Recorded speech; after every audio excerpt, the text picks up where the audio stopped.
Good morning, everyone. Today, we're going to talk about international political economy finance. So, by the end of this class, you should understand like how global financial system developed, how money moves across the border, and why this matter for politics, development, and inequalities across the world. So, let's start with the evolution of global money. Here is the three phrase. The first one is the gold standard. It was in late 1800 uh, when countries across the world tries their currency to a fixed amount of gold, and this really helped countries across the world to control the inflation and create a stable exchange rate. But although there was some drawback with this system, like government couldn't respond to their domestic economic crisis. So after that, in 1944, after the World War II, a new system was introduced, which is called veterinary system, when World Bank and IMF was created. And more importantly, on the time, US dollar became the global reserve currency under this system. And after that, in 1971, and it shifted to the floating rate, under which currency across the world, their value is determined by the supply and demand of the global market. So, like here is international capital flow, how money travel across the border. Here are the way, FDI, FPI, remittance, foreign aid, and bottom-up development. Through all this way, money can travel from one country to another. Like FDI is a foreign direct investment, like one country invests in another countries, right?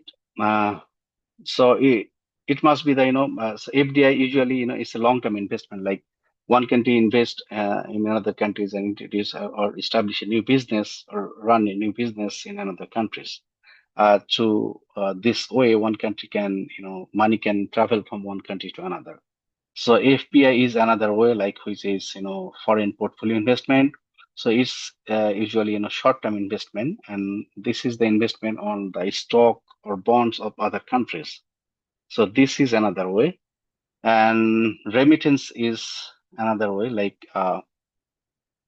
In our country, in the United States, there are a lot of immigrants, right? So immigrants they make money here and uh, send back some money to their home country to support their family. This is another way to uh, flow the capital from one country to another. This is also one of the major income source for developing countries like India, Bangladesh, and Philippines, right? So foreign aid is also another form, through this way. I mean, through this way, money travel from one country to another. Suppose United States supports, our provide assistance to developing countries to develop their economic system, healthcare, or governance system. So through foreign aid, dollar, travels from United States to uh, another, many, developing countries. So bottom-up development is also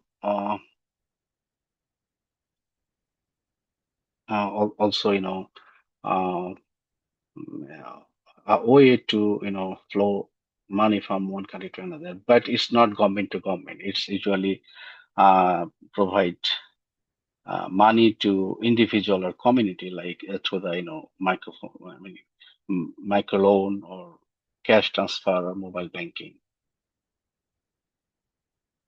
So here is multinational corporation. So uh, how the multinational corporation is linked with the international political economy. So what is multinational corporation? Do you guys have any idea?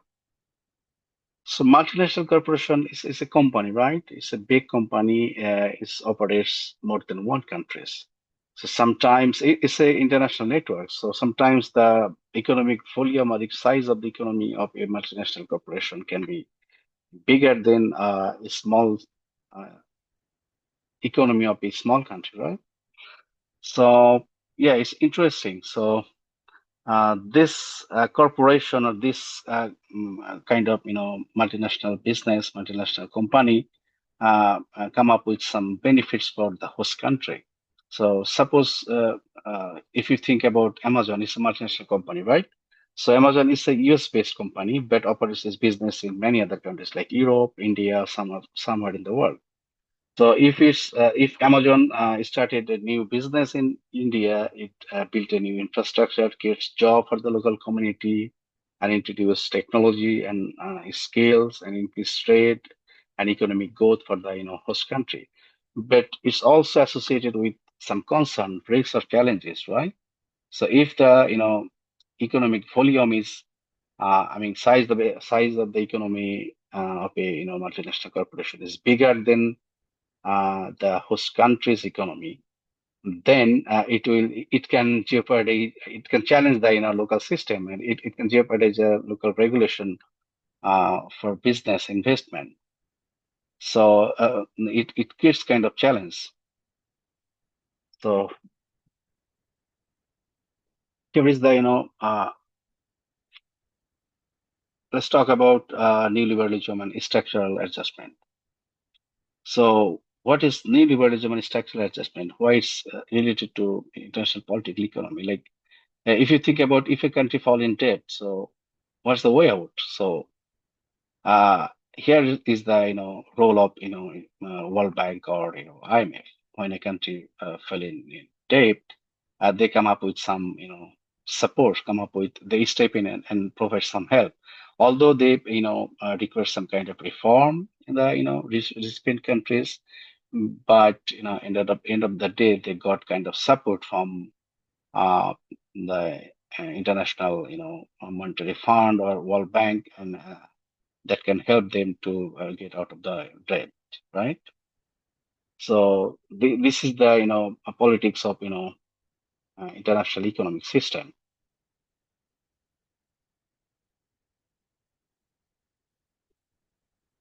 Let's talk about a case study like how Chinese development or Chinese political economy look like, or why whether it's different or the same like US or any other country in the developing West in Europe.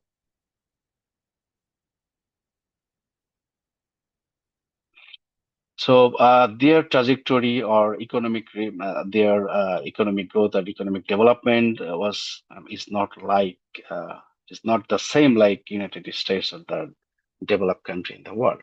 So China was a a state-controlled economy before 1978. After that, they start reform. So eventually, uh, they took some new initiative, like they created some special economic zone, which attract so many foreign investment and encourage export and integration into the global economy. And they also invested a lot of money in their education. They also sent a large number of students abroad and learned new skill and went back to their home country.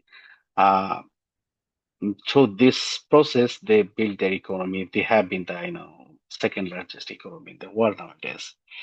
So this pattern shows like development doesn't show the same pattern, right? So U.S. development or uh, European countries' economic development is not like Chinese development, right?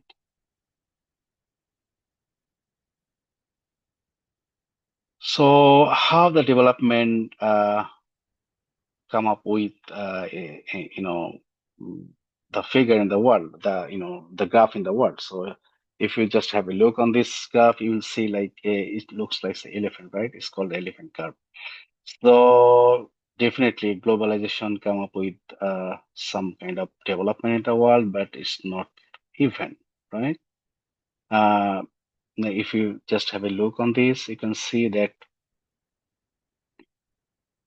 You know, you'll observe a strong growth for emerging middle class, especially in Asia and then a global top 1% here. And there is slower income growth in the part of the world here and here, right? All right. To wrap up today, so let's take our understanding. So here is a question like, who is of the following at the benefit of multinational corporation for the host countries? Is it a creation of job, transfer of technology and skill, or promote economic growth and trade, or all of the above? Right. All right. Thank you all. See you next week.